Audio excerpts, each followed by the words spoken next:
Hi, friends. Welcome to a Heart Sway podcast. I'm so blessed to be here, and I'm so glad that you guys joined me for another episode. In this episode, I will be dispelling the beliefs that we carry about the ego, what it is not. I'm not here to convince anyone of anything. You can continue believing whatever beliefs you want, just as those who believe they're unicorns can believe they're unicorns. Doesn't matter. Okay, there is no right and there is no wrong, and everyone has their path. So get that right out of the hop. Now, I had a comment from someone who inspired me to put this video together. Okay, and I'll read it shortly, but when we say ego, we have to understand what we're actually talking about so that we know that we're using the same baseline of understanding. Okay, so the ego is a mind activity.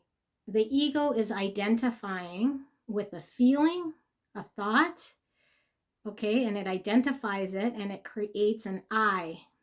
The I is the illusion of separation. Without an ego, there is no separation. Okay, and when I say this, I'm not saying the I is always going to be removing itself in our physical reality, because it could also be leaning in, creating an activity of perceived belonging to, but it's still individual. It's creating separation. It's the I and other. I love, I give, I ego, I withhold, I remove, I shame, individual ego, separation. Okay? So when this I gets dispelled, there is no I and you, there's no I and other. That is what the ego is. It's a belief that I am separate and I create an identity. And so the danger when we are outside of the basic ego, okay, the basic ego, pride, shame, and identifying as something that we would consider lower vibe, we create what is called the spiritual ego. Okay, so I'm empowered. I have the power of positive thinking. I, of my own doing, can create this, whatever it is that I'm doing. I am creator. I am. And so we attach ourselves to that story. There's still an attachment. And this is why the ego is so sticky. Okay. So there's no good. Okay. And when I say good, it's not good and bad, but there's no good ego. There's no such thing as the ego provides some form of identity. That's like saying, see, that some of Santa Claus is okay when Santa Claus brings the good gifts. It's like, but Santa Claus doesn't exist. You can't believe in some of the ego and some of it not. It's either you see through the ego and the activity of the mind and the identification and transcend the ego, or you believe in some of the ego and then you're still an ego, identified as an I.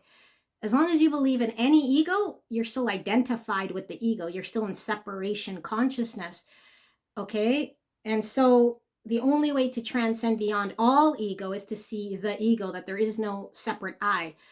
There is no identification with feeling and thought. Now, why do we want to do this? Obviously, in this universe, we create an I and an other, okay, functioning in this universe, but we could see beyond the illusion of separation. Okay, so we're not perceiving what is out there and intaking it and creating an inner world. Okay, science already has proven this. We are seeing from the inside out. We are perceiving that in which we are seeing from the inside. And so our world is created inwards and it is projected outwards, and that's what we see. And so science has already proven, okay, when we're looking at anything that is sort of looks like it has a fixed form, it's nothing but a bunch of energy particles, okay, condensed however we see it in whatever fashion. And so if you look at a mountain and I look at a mountain, whatever you're seeing is not what I'm seeing. Whatever I'm seeing is not what you're seeing. There's no way to prove it. Okay, you're calling it a mountain, I'm calling it a mountain, but we're seeing it through our own built world. Okay, now that's not saying that mountain is not real, so much as it's saying the form is a bunch of particles creating. And so when we are not focused on perceiving this thing, okay, when we're not focused on it, when we are not perceiving that mountain form and we look away at something else, science has proven it dispels, okay? All of the particles no longer are fixed. And so we must observe that in which we are perceiving in order for it to create said form, or else the mind would be completely distorted, seeing all these particles and all of this energy. And so it is like this by design. Now let's get back to the ego. Okay, so let's understand what the ego is. Okay, now if you are familiar with the chakra system, this is the best way to line it up. Okay, so the very first chakra is the root chakra. That is first density. That's earth, wind, fire, water. Those are the elements. Okay, that is first density. And that is the first life form, let's say, before organisms and plant life. Okay, and so or the root chakra, and then we graduate to second density, which is that of plant forms. Okay, and organisms and the plants don't have consciousness, okay, so much as it's not online. Their chakra system isn't online. They can't think back about their bills and the past and what happened to them when they were, yesterday or the day before. Okay, so those chakra systems aren't activated in the plant life or in the rock. Okay, the rock or the elements that we talked about. Okay, and so the third density is that of animal form. Okay, and so the animal form is, now there's range within the root chakra. Okay, the root chakra first density, and then there's range within the second. Okay, plant form and organism. An organism might look completely different than a plant, but it's all in the same bucket. Doesn't have any other chakra online. Okay, the animal. Okay, so your pet could be completely different than a wild animal because the pet is domesticated. It knows its name. It might look at you when it does something bad. Okay, so there's a range here, but your dog doesn't think about, back last year or what I'm going to do in the future. I got to go and know that I'm, going for a walk 2 days from now or plan for 2 days from now. It doesn't do this because those chakra systems aren't activated in the plant or in the plant or in the dog, okay, or in the bear or in any animal. Okay, and so humans have another chakra system that is awakened, and this is consciousness that allows us to do an in-face and reflect back on self. Okay, and this in-face to look back on self is the point where we could self-reflect. We self-reflect, we can look back on the past, we could project into the future. Okay, and so this makes us, this is the division between us and an animal per se, but this is all third level consciousness. Okay, like our third level density. And this state of consciousness, it gives us the opportunity to bring the fourth density online, which is heart consciousness. Okay, so heart consciousness is where we're no longer an ego, and we could use the heart in order to see through the egos.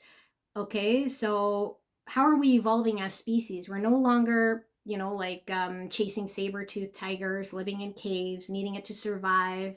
Some will say we're still at war with each other, but it's not like chasing tribal people down, having to survive in the cave and hunting animals raw on the street, even though we're still doing this in horrible ways. Okay, but whether we want to believe or not believe, it's not about belief. It's about, even looking back 20 years, 100 years, there's an evolution to humans. Okay, and so we're going from this ego-based living to a higher state of consciousness, and that is that of the spiritual, more aligned with the heart center, okay, and the divine creator, in which we're not needing this ego to survive. We don't need to create division and separation. Okay, the only reason the ego is there, and it's not bad, it's there to help us to evolve, to help us to survive. Okay, and without the ego, we couldn't survive. And so it's the strongest, it's the strongest will survive, the strongest, the fittest, the one who can outwit, outsmart, survives and evolves and procreates. So there's a purpose there. Okay, no one's denying that God created such an ego, okay, or such a survival thing. Where we're at right now is we do not need the ego in order to survive. We do not need the ego in order to create anything. And we need to transcend past the ego so we could see through this illusion, okay, Santa Claus. And there is no entity such as the ego. There is just the mind activity and believing that I am that feeling, I am that thought, and I identify with that in order to give me a sense of who I am. I am separate from the creator. I am my own vacuum unto myself, and that's what the ego wants to do, create a sense of specialness that was needed in order to survive, me and other. If it doesn't sense that, it won't have the urgency to fight for its life. Okay, and so the ego knows to resist and push out anything that threatens it, its identity, its structure. Okay, and if we are on the spiritual path and we see through the pride and we see through the shame and we see through the guilt and we don't resist it, guess what the ego does? It creates another ego, and the spiritual ego. I am loving, I am namaste, I am peaceful, I am patience, I am compassionate. No, you're just creating another ego. You're identifying as that. Seeing beyond the ego knows I can be impatient and I can be patient. And I see these two because I'm the whole scale. Okay, you cannot have the dark without the light. It's the laws of polarity. And so with patience and impatience, with love and fear, and I can hold both. But when I'm conscious, I'm not identified with the love. I'm not identified with the fear.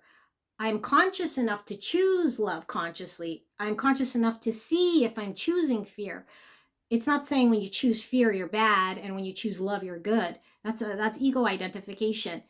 Okay, it's saying I'm conscious enough to know when I can choose and see. Okay, so of course we're human, and of course we have fears, but when we identify, okay, so it's not saying be always patient, be always this, be always that. Now strive for what it is that you want to encompass as an energy vibration, and this is when we know we're a manifester, a conscious manifester, because we want to vibrate patience, love, compassion, gratitude.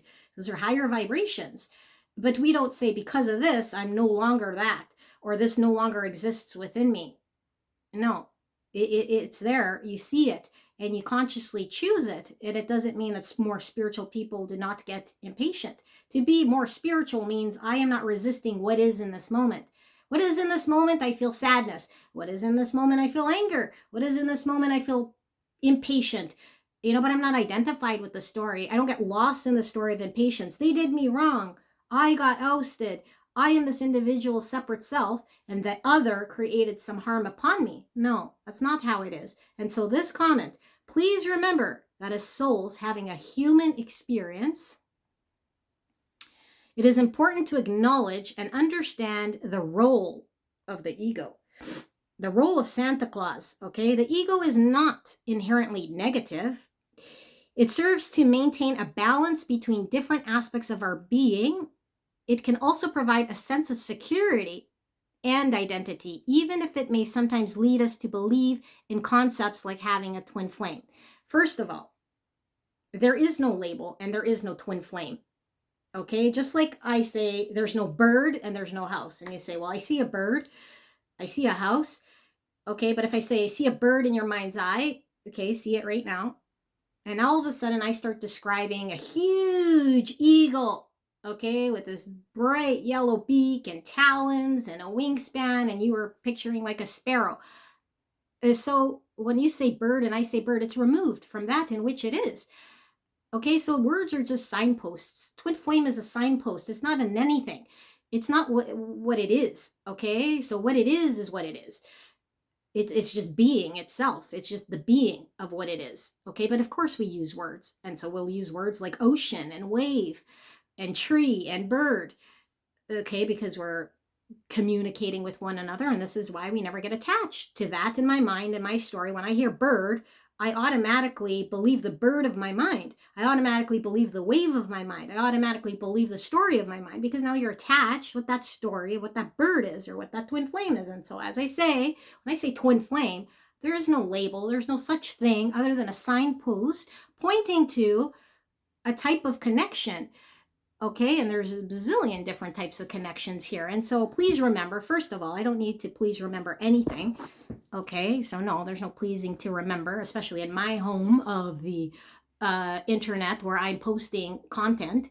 Okay, that we're having a human experience, absolutely. So I just commented no, and I'm not commenting no that we're not having a human experience. That no, we do not need an ego in order for us to have the human experience. And yes, the ego is creating a sense that we're identifying with something. That is the cause of our suffering. Okay, now we could say you could have a perfectly happy life and identify as successful and all of those things. It's not saying that you're going to be miserable. It's saying the peaks and the valleys in the ego identity no longer exist when you transcend the ego. So if I am having a successful job, a successful marriage, making a lot of money, and I'm at the peak, and all of a sudden I lose my job, I lose my marriage, I lose something, I'm not in the valley feeling the lack, feeling this discrepancy. Transcending past the ego means I could have everything materialistically or nothing materialistically, and I'm at peace. I've transcended past identifying with all of that stuff because I know that the essence behind it is what I'm truly after, a sense of peace. Okay, not a sense of attaching to some form of feeling that I cannot connect to within myself. Okay, so I need that feeling of love. Therefore, I must identify with this type of a relationship, and therefore I must attach to that form, that person, that idea that I have, and then I'll be happy because then the universe is reflecting it back to me. It's saying I can connect to love within self and sit there, and the external form I do not get attached to. It's the essence in which I am seeking and desiring, but once I know it's within me, I don't need to chase it. I don't need to attach to it. Okay, and that goes for everything and anything. And so self-mastery in spiritual graduation, when you ascend, you're no longer identified with your feelings and your thoughts, no matter how virtuous it sounds. Peace and love to all that is. No, of course we want to love all that is, but it comes from a genuine conscious place of standing and seeing that we could choose to react and be unconscious and asleep and argue or do whatever it is that we're doing, or we could see beyond and see both sides.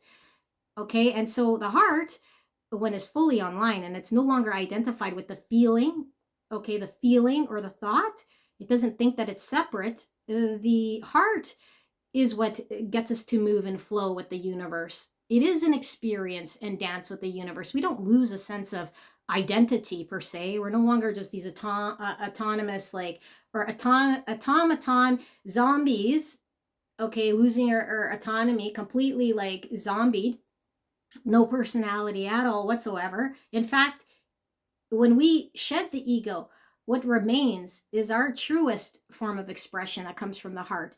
It is that of the divine creator flowing through this vessel, which nobody has. It's the fingerprint. I am the instrument. I am the instrument in which God flows through me. And so my sound of my instrument sounds different than yours. And there is no right and there's no wrong. But it needs to get fine-tuned, as in all of the distorted keys, the distorted energy must be seen through so that I can play the fine tune. And so we don't need to be chasing and we don't need to be coerced or like the carrot dangled in front of us so that we could get inspired to move or to follow our pursuit. It's an intrinsic fire, and the heart just acts. It acts in that moment, okay? And it knows what to do. It is always in fine movement with the divine creator. And so it's not going to sit there, just eating a bag of chips saying, well, I'm not a doer. I have no identity. I don't identify. So I'm just going to sit here because there's nothing to do and there's nowhere to go and there's nothing to identify and I'm whole and complete. Therefore, I seek nothing. It's like, okay, yes, we are whole and we are complete. And so there's a fire that rages, not from the ego, but from the divine creator in order for you to follow your purpose. And so it's no longer like seeking worldly pleasures, material outcomes. This is a fire of knowing what your purpose is and getting up and feeling inspired to go and do that in which you're going to do. And it's under no pressure, no obligation, and it doesn't fall flat when we're trying to chase an outcome. It is just being in flow. That's flow state with the universe. But we must transcend the ego. There is no good ego. And so when we identify with the Santa Claus and we twist the story, it's believing in the Santa Claus that's the issue. And the spiritual people are the worst of it, okay? Because they don't see the ego backdooring them. It's like saying, in another way, in that dream, I'm in a pickle because I have to solve some sort of riddle, some sort of puzzle, okay? And when I'm in the dream character, I'm the dream character trying to solve it, trying to solve whatever that is. It's creating anxiety in my dream. When I wake up, I look and I don't try to solve the problem in the dream still. I know that I was having a dream and I'm not that dream character. Okay, so let's say that dream character is having a positive dream. There's no problem. He's winning the lottery. He's making love. He's doing whatever he's doing and it's positive. Okay, whatever that dream was. And now I wake up. I don't say, oh, yeah, I was that dream character because it was a good feeling I was having in the dream. That makes sense. Yeah, it really was happening because it's good. But if it was the problem character, the one having all the issues, no, that doesn't exist. That's the bad ego. No, the fact is you're not the dream character. You're not having bad dreams or good dreams. You're not the character in that dream. That is the dream. There is no you outside of the universe, one state of consciousness. And when you create that, you start to believe in division and separation, that this is good and this is bad. And this is my sense of identity and I cling to it. That's an identity, spiritual identity. I don't care. I'm all loving, I'm all giving, I'm all compassionate, I'm all humility, whatever the hell you want to believe. No, you're not. You're all the things. Okay. But when you open your eyes to see beyond, you are seeing beyond those egos. And it doesn't mean all of a sudden they all fall away. We saw through it and all of a sudden it's never there chirping. It's just, it doesn't do it anymore. It's chirping. It's like a mirage. It's like when you're driving in your car, you'll always see in the distance, oh, that looks like an ocean, or that looks like a whatever mirage you see up ahead. Okay. Once you know it's a mirage, it's like you don't start running after it like thinking it's the ocean. You know it's the mirage, but it doesn't mean because now you saw the mirage, next time you go for a drive, you'll never see mirages again.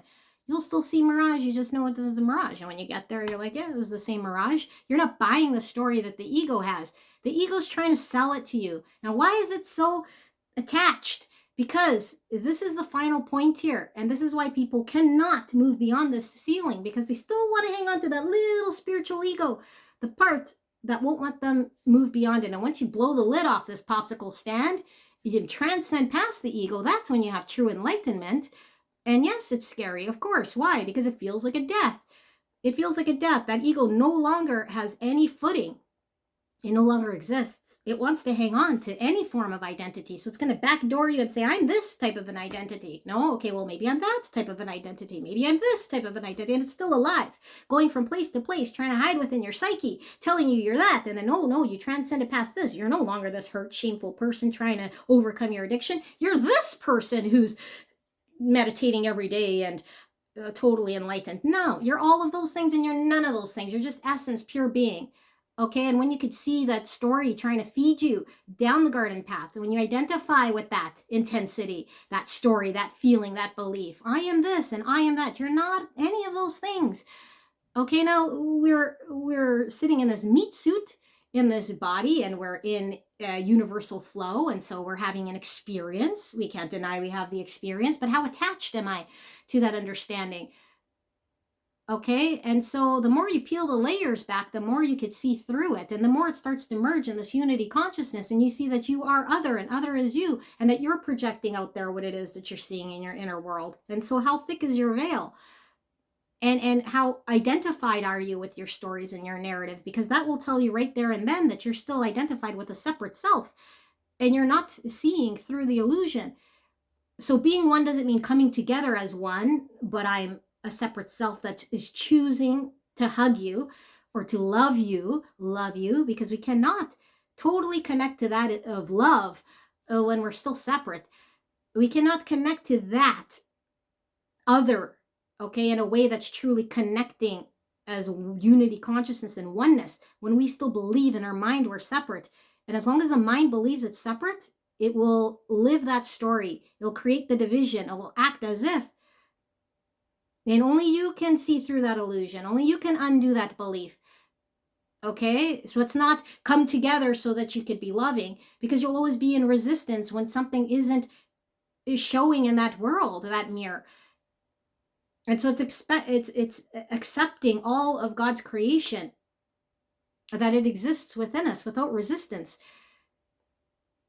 Without resistance means accepting everything as it is. Not casting judgment that this would be what is ideal, and this is what is good, and this is what is bad, and this is the good kind of ego, and this is the good kind of thing, and this is what gives me identity, and this is no. That's a little lie that's trying to fight to still be alive up there with an ego. No. And so that's not going to help transcend anything. That's just still creating division. Now, is that better than having shame and addiction and inferiority complex and war? Sure. But it doesn't do much of anything, because as we know, when we have any sort of separation, when we are at risk, when that ego feels threatened, it's the first to push the other over. Okay? There is no coming into unity and coming into God when we feel we're separate from other. No matter how we dress it up, we can say all we want all day long. No matter how much word salad we put together, the only way is to dispel the illusion. We are not separate. We are other. And it doesn't matter if other is snorting coke or murdering. Now, does this mean we allow this as a thing that should happen because it's great and it's positive? No, of course not. But when we're awakened, we can see beyond the illusion, the mirage. Okay, the mirage. That person's unconscious. That person's removed from God. That person's ignorant. That person doesn't know who they are. That person hasn't connected to their essence. So why is it even more important for me to connect to my essence? Because when I awake, others awake. When I see beyond the illusion, and when I see through that person, like see beyond all of that mask and that ego who's not that person, that person's ego, and I can connect to their essence, and I look at them and I say, I see you. I see who you truly are, your essence. That gives them the hope to see beyond their egos. That gives them the ability to see themselves probably for the first time, because you can see them and you can connect to that core. So you connect to their essence and they connect to their essence. If you start acting like their mirage is true, yeah, you're a evil person, you're an addict, you're a pedo, you're all those things. I believe you're those things. Then you're just reinforcing the mirage. You're believing their mirage is true. Okay, so as long as you believe the mirage is true, it exists. And then you're both playing dream state, pretending that mirage is true. And they'll keep pretending, doing the thing, and thinking that they're really in the dream, like doing that thing, and you'll keep defending that thing, thinking that it's real, rather than waking up and saying, I see beyond your mirage, I see beyond your behaviors, I see your truest self, because you're not your behaviors. You're not who you're acting in this moment.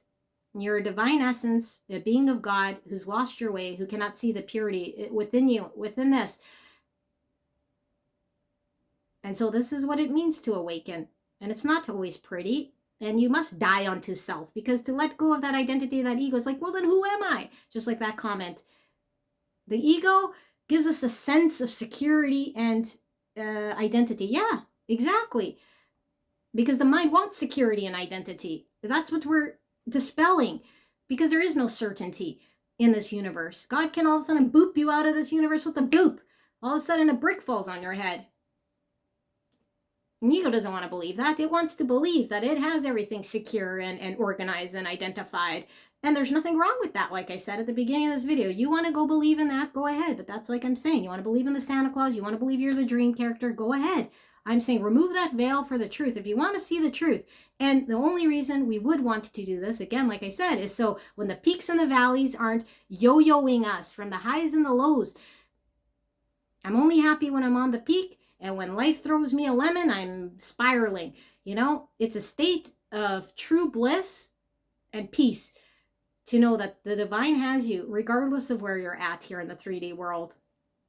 You're not identified and attached to anything that's going to bring you that sense of peace. You don't got to seek it. You already are it. And all you see is divine creation, you know? And yes, you will see a lot of absence of truth happening in other. Okay, but when you see beyond it and say, I could see the great truth, they didn't go anywhere. Their essence is still there. They're just not connected to it. They just don't see it. But I see it. I see the truth behind all of this. Okay, and so to get into the other state, okay, that was more the spiritual ego, but I want to touch on the ego that is still stuck to shame, that is still stuck to the more basic ego stuff, addiction, and all of that stuff. And so this is why when we are acting out these ways of being, the first step is to acknowledge I am acting in envy, or I am acting out this habit or this addiction or this thing that I know, okay, based on Lenda's video, based on what I'm hearing sounding right, that there is only one, there is no separation. I know this conceptually, but I don't feel it. I feel alone. I feel separate. I feel shame. I feel guilt. Okay, and so the ego is going to want to hang on to the victim story, okay, rather than the other story, which was I'm a doer and I have an identity, I have purpose, that's the good ego, okay? And then the other ego, the bad ego, addiction, shame, I am horrible, I am incapable, I'm not confident, I cannot, I am just these habits, I am just this addiction. When we understand and not identify with that action, it doesn't mean that action isn't going to continue. Allow the action to continue until you're able to get in front of it. This doesn't mean continue to do those things because it's right and we'll just spiritually bypass. Well, I can't do anything about it. I'm a sinful, right? No one can be righteous individual who's just going to sin anyway, so I'll just continue to sin. No. But this doesn't mean I'm going to sit here and I'm going to fight my addiction with my will because I need all this will, and that means I'm strong. No. That means when I choose to not be in resistance and I see my karma's playing out, okay, you can have many words for this, my karma's playing out. The karma is inertia. All these lifetimes, this addiction, it is a karma. It's a karma that must play out until we get conscious enough to get in front of that addiction. And so when we choose the addiction, it's like, here I go, but you know what, God? I'm doing this for you. Whatever that thing is, we're in full awareness of it. Here I'm smoking my cigarette. I know that I want to quit. I know that it is my innate desire to be healthy and that I have this addiction or this inability to stop. But when we resist, when we shame ourselves, here I am having another cigarette, I'm so horrible. I told myself that was the last one, and here I go again. It's like, no, we're keeping ourselves in lower vibration shame cycles. It's like, you know what? I'm going to smoke the cigarette, and God damn it, I'm going to intake all that it can be. This doesn't mean bypass and say, now it's good. This is until the karma plays out, because you will see and you will get in front of it. And you just ask God every single time, God, there's a greater truth here. And I know I'm worthy of being free of this addiction, this cigarette smoke, or this whatever, this bad habit, this thing that has a hold of me. Show me the way, show me the light. You will be shown. You want to be free, but don't fight yourself. Don't resist what is there. The karmas must play out, okay? And what happens when the karma plays out? Then we're in the dharmic path. We're no longer the doer. We're conscious. We've transcended past the ego. We make decisions that are very, very, very conscious and in heart-based opening, which means I'm now making decisions out of the heart. The heart is discerning, not the ego, not what I identify as. I'm going to do this because I think this and I think that. Those are all stories. Okay? And only the ego would think that its story is more accurate than anyone else's story. And even what I'm telling you could be a big fat story. Find out for yourself. The only way is to embody and go through experience yourself, not YouTube video, not what someone else tells you and then you believe it conceptually. I'm just going to believe it until it's true. No, you're going to live it. You're going to see it. You're going to experience it. You're going to see through whatever you need to see through. And then you're going to embody your own truth. And when your own truth vibrates like a certainty beyond anything, nobody can tell you anything, and they could say whatever they want, and that's fine. And it doesn't distort you. It doesn't make you want to argue it. It doesn't make you do anything except for say, okay, I see whatever you see there. It doesn't create anything. Okay, but the true liberation comes from the freedom of seeing beyond the identity. Do not identify with your thought, regardless if it's good or bad. The identification is the pain, because when it doesn't pan out, when the outcome doesn't happen, okay, that's only fear that tries to control something. And so the ego creates a need for control, structure, safety. It wants to feel safe, okay, or else it's a little haywire here. But it doesn't mean that what's happening is actually not happening, that the universe is actually safe and unsafe, that the universe is actually structured and unstructured. Both things are true. And we could go, I'm just going to turn a blind eye to this, and I'm just going to pretend this exists. Okay, that makes me feel safe. It doesn't mean that this doesn't exist no more. They both exist. You're just choosing what you want to see. Okay, so I could pretend I believe on this side's the only existence, but this one doesn't, and live as if. Okay, then you're half awakened. And there's no such thing as half awakened. You're either awakened or not awakened. And you could be in different levels of consciousness, sure. But either you've transcended past it and you see that it's a mirage, or you still believe maybe the mirage could still give you a glass of water. It's like, yeah, I believe the mirage is in an ocean, but when I get there, I could still get a glass of water, right? No. Then you're still thinking the mirage is real. There is no mirage. A mirage is a mirage. The ego is a mind activity. It's a story. It's not an entity. There is no thing there. It's just a story you're telling yourself. There is no I. Follow that through. Where does the other side connect to? An I, an individual thing that you're creating that doesn't exist. That person isn't there. And so we must unpin that person. Okay, and not so we're don't have a sense of identity, as in like, I'm lost in this world, where do I belong? So that we could create more unity, so that we don't buy the story of division and separation. Because when you're in that state, you create lack. It's a lack mindset that comes of that, always.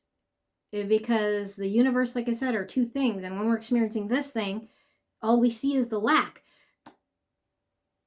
But this exists as well, which is the infinite at the same time. And so how could there be lack if there's always the polarity? And it's our choice whether we want to point our nose to what is happening or the things that are not showing up here. Because there's dark and there's light. And there's the absence of truth, and then there's truth. And they're always in play.